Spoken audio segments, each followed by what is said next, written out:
દ્વારકામાં પધારી ભગવાને દ્વારકાનું રાજ્ય રુક્ષ્મણીનો પત્ર પ્રાપ્ત થયો એટલે ભગવાને રુક્ષ્મણીજીનું હરણ કર્યું અને ભગવાન રુક્ષ્મણીની સાથે પહેલા વિવાહ કર્યા. લગ્ન પછી રુક્ષ્મણી લઈ અને ભગવાન 1 વર્ષ સુધી રુક્ષ્મણી સાથે વિવિધ પ્રકારની લીલાઓ ભગવાને દ્વારકામાં કરી. એક વાર એવું બન્યું કે ભગવાન ઉપર કલંક લાગ્યો.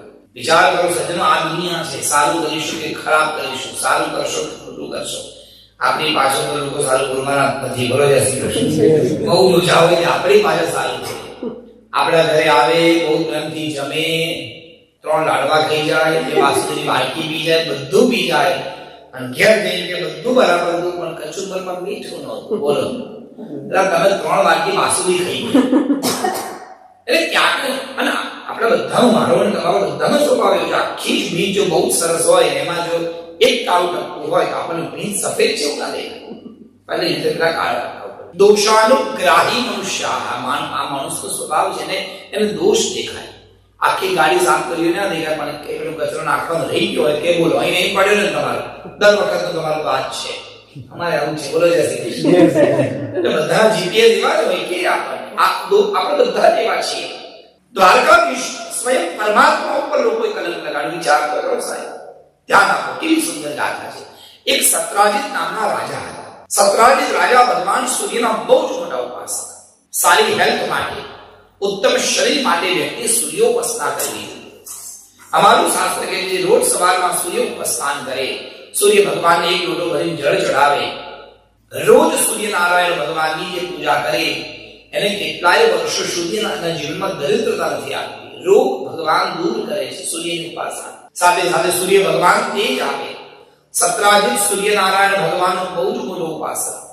સૂર્યનારાયણ ભગવાન પ્રસન્ન થયા, માંગવાનું કીધું તો શું માંગ્યું કે પ્રભુ એવી કૃપા કરો કે જીવનમાં ક્યારેય દરિદ્રતા ના રહે, કોઈ તકલીફ જીવનમાં ના આવે.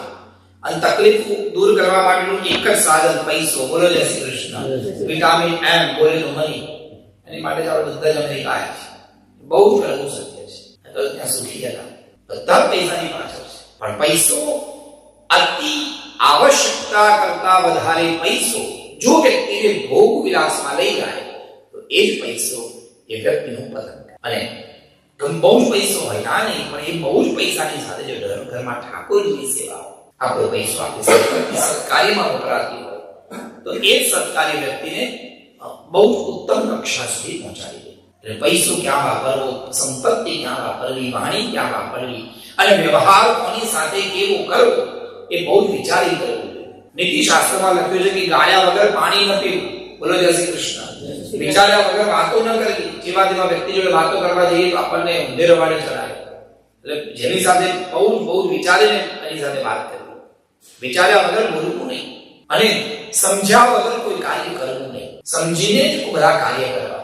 એવી જ રીતે પૈસો પણ યોગ્ય માર્ગ જોઈને જ વાપરવો.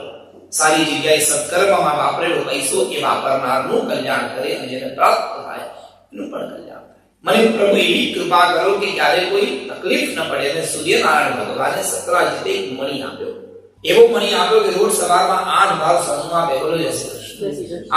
8 તોલા સોનું રોજ એના ઘેર હોય. હવે વિચાર કરો, આપણને આવો મણી મળી જાય તો સાહેબ આપણે ક્યાં પહોંચીએ? ચિંતા નહીં, રોજ સોનું મળે, 8 ભાર સોનું. તો પછી ધીરે ધીરે પૈસો આવવા લાગ્યો, સુવર્ણ મળવા લાગ્યો. એટલે પહેલો વિચાર આવ્યો સત્રાજીતને કે લાવો સોનું બહુ મળ્યું છે ને, ઠાકોરજીના વાસણ બનાવ્યા. ઠાકોરજી માટે સોનાના વાસણ બનાવ્યા, પછી અલંકાર બનાવ્યા, પછી આભૂષણ બનાવ્યા, પ્રભુ માટે સર્વસર્વમાં વાપર્યું. પછી જેમ જેમ જેમ જેમ સમય ગયો, વધુ ને વધુ સોનું વધતું જ ગયું. ભગવાન માટે બાજુ બનાવ્યો, પાટલો બનાવ્યો, પોતાની માટે બેડ બનાવ્યો. બોલો જય શ્રી કૃષ્ણ. આખું ઘર સુવર્ણનું થવા લાગ્યું. કપડા સારા સારા થવા લાગ્યા, ઘરની વસ્તુ સુવર્ણની બનાવવા લાગ્યા, ઘરના છજ્જા સુવર્ણના બન્યા. પોતાની માટે વાપર્યું, પણ સમાજના કલ્યાણ માટે ના વાપર્યું. આ વાત દ્વારકાધીશને ખબર પડી કે સત્રાજીતની પાસે આવો એક મણી છે, સ્યવંતક નામનો મણી, અને એ ભાર સોનું છે. ભગવાને સંદેશો મોકલાવડાવ્યો, આ બહુ મહાન છો, તમને સૂર્યનારાયણ ભગવાનની કૃપાથી આ મણી પ્રાપ્ત થયો છે. હવે જો આ મણી તમે સમાજના કલ્યાણ માટે વાપરો, અને આ મણી જો તમે દ્વારકાને અર્પણ કરો તો દ્વારકા નગરી દ્વારા ગરીબોનું કલ્યાણ થાય, સૌનું કલ્યાણ થાય, અને સૌના કલ્યાણ માટે એ મણી વપરાય. સત્રાજીતે ના પાડી ભગવાને કોઈ વાંધો ના પાડી તો કઈ વાંધો નહીં. થોડોક સમય ગયો ને બુદ્ધિ બગડી. સત્રાજીતનો ભાઈ હતો પ્રસેન. એ પ્રસન્ને રાતોરાત આ મણી રમવા માટે લઈ ગયો. રમતા રમતા જંગલમાં ગયો. હવે જંગલમાં રમવા ગયા ત્યાં એક અચાનક એની પાછળ એક વાઘ પડ્યો અને વાઘે પ્રસન્ન મારી નાખ્યો. મણી ત્યાં પડ્યો. વાઘની સાથે જાંબવંતનું યુદ્ધ થયું. જાંબવંતે વાઘને માર્યો, પેલો મણી લઈ ગયો.